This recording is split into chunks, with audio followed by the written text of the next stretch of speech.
इमरान खान की पार्टी ने पाकिस्तानी सेना पर बड़ा हमला बोला है और कहा है कि ये जो हुआ है इसके लिए आसिम मुनीर जिम्मेदार हैं, पाकिस्तान के जनरल। तो भारत के एक्शन से इस वक्त पाकिस्तान दहशत में है। ये बड़ी एयर स्ट्राइक है और इस एयर स्ट्राइक के बाद पाकिस्तान में हाहाकार मचा हुआ है। पाकिस्तान में इस वक्त इमरजेंसी घोषित कर दी गई है भारत की इस एयर स्ट्राइक के बाद, और अगले 48 घंटों के लिए पाकिस्तान में एयरपोर्ट्स को बंद कर दिया गया है। इस्लामाबाद में इस वक्त हाई अलर्ट घोषित किया गया है। तो भारत की ये एयर स्ट्राइक, जिससे पाकिस्तान डर में है, दहशत में है, खौफ में है और इस वक्त पाकिस्तान में हाहाकार मचा हुआ है। आप ये समझ लीजिए कि पाकिस्तान में इमरजेंसी घोषित कर दी गई है। पिछले कई दिनों से इस माकूल जवाब की तैयारी चल रही थी। प्रधानमंत्री नरेंद्र मोदी ने यह साफ तौर पर कहा था कि आतंक को हम मिट्टी में मिला देंगे, किसी भी रूप में हम आतंक को स्वीकार नहीं करेंगे। और एक बार नहीं, बार बार ये बात प्रधानमंत्री नरेंद्र मोदी ने कही थी, पाकिस्तान को चेताया था। और अब आतंक के उन अड्डों को तबाह करने के लिए भारत की मिसाइलें उड़ी और उसके बाद आतंक के 9 ठिकानों पर आग बनकर बरसी हैं भारत की ये मिसाइलें। एक बार फिर से मैं आपको बता दूं कि ये पूरी तरीके से ये मिसाइल ऑपरेशन था, किसी भी तरह से बॉर्डर को क्रॉस नहीं किया गया। भारत की मिसाइलों ने पाकिस्तान के 9 ठिकानों पर अटैक किया है। मैं आपको यह भी बता दूं कि जो बहावलपुर, मुजफ्फराबाद, कोटली, ये वो इलाके हैं जहां पर मेजरली ये स्ट्राइक की गई है। कुल 9 ठिकाने हैं जिस पर भारत की तरफ से एयर स्ट्राइक की गई है, जिसके बाद पाकिस्तान में इस वक्त दहशत है और इस वक्त पाकिस्तान में इमरजेंसी घोषित कर दी गई है।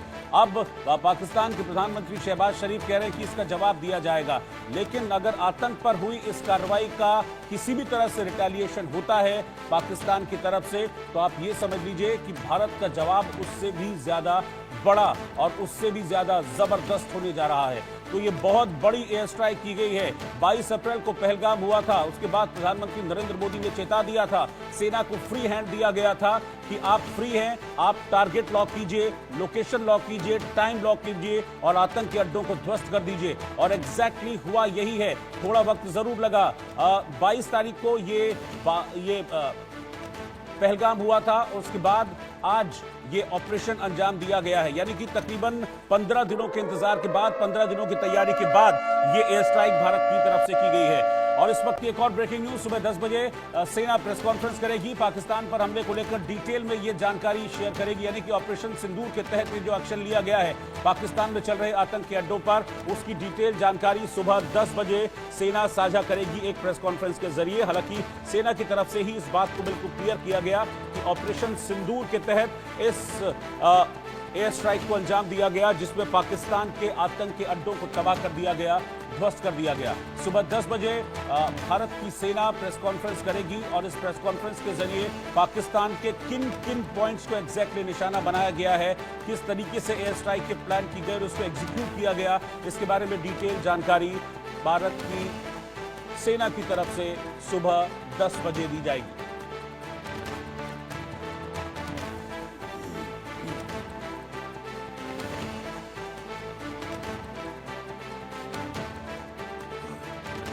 इस बीच में आपको यह बता रहा हूं कि सुबह 10 बजे सेना की प्रेस कॉन्फ्रेंस होगी। पाकिस्तान पर हमले को लेकर डिटेल जानकारी सुबह 10 बजे प्रेस कॉन्फ्रेंस के जरिए साझा की जाएगी।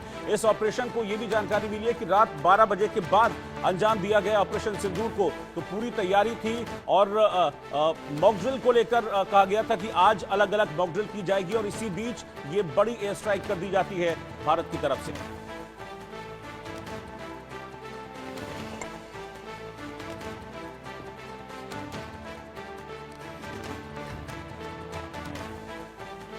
तो आतंक को ये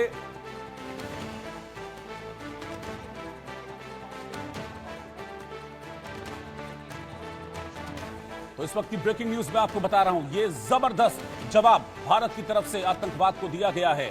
टारगेट लॉक किया गया, लोकेशन लॉक की गई, टाइम तय था और उसके बाद ये एयर स्ट्राइक की गई। और इस वक्त हमारे साथ बीएसएफ के डीआईजी आर के भार्गव साहब इस वक्त जुड़े हैं। भार्गव साहब, इसी तरह के जवाब की उम्मीद थी। कुल 9 आतंक के अड्डों पर यह एयर स्ट्राइक की है भारत ने पहलगाम के जवाब में। माकूल जवाब है पाकिस्तान के लिए।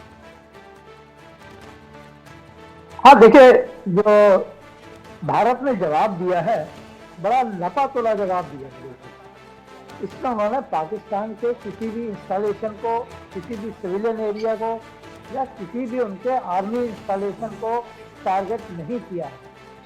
उन्होंने चुन करके आतंकियों के जो घर हैं या जहां आतंकियों के कैंप हैं उसको टारगेट किया है। अब इसके बाद ये पाकिस्तान के ऊपर है कि वो क्या इसको एस्केलेट करना चाहता है, एस्केलेट करना चाहता है और वो भारत के ऊपर अगर काउंटर अटैक करता है या कोई भी अपनी काउंटिंग की कार्रवाई करता है तो इसको ये माना जाएगा कि भाई ठीक है, अब जो है पाकिस्तान को भी सबक सिखाने का समय आ गया है। अभी तक हमने जो भी किया है वो सिर्फ आतंकियों के खिलाफ किया है, जिसको कि पाकिस्तान ने अभी तक पनाह दी हुई थी, अपने पास रखा हुआ था, लेकिन उनको उन्होंने सबक सिखाया है, उनको नष्ट कर दिया। लेकिन पाकिस्तान अभी भी इन हालात में भी भार्गव साहब सच छुपा रहा है। दो स्टेटमेंट आते हैं इस एयर स्ट्राइक के बाद। पाकिस्तान की आर्मी कहती है 3 जगह एयर स्ट्राइक, पाकिस्तान के प्रधानमंत्री कहते हैं 5 जगह एयर स्ट्राइक हुई है। यानी कि अभी भी पूरा सच नहीं बोल रहा है और यही फितरत है पाकिस्तान की। हाँ देखिए, ठीक है, वो पाकिस्तान 3 बोले 5 बोले, हमने असल में जो मेरे पास इंफॉर्मेशन है उसके हिसाब से 9 जगहों पर हमला किया है। अब वो 3 को 5, 9 को 5, 9 को 3 करता है, वो कैसे करता है? भाई हो सकता है उसमें कहीं 2 अलग नजदीक पॉकेट है, वो उसको एक मान रहा हो, ये भी हो सकता है। हो सकता है वो झूठ भी बोल रहा हो सकता है वो अपनी पब्लिक से अपनी पोजीशन को बचाने के लिए इस तरह से बोल रहा हो। क्यों? क्योंकि उसको भी, जो भी वहां की सरकार है उसको भी अपनी जनता को मुंह दिखाना है।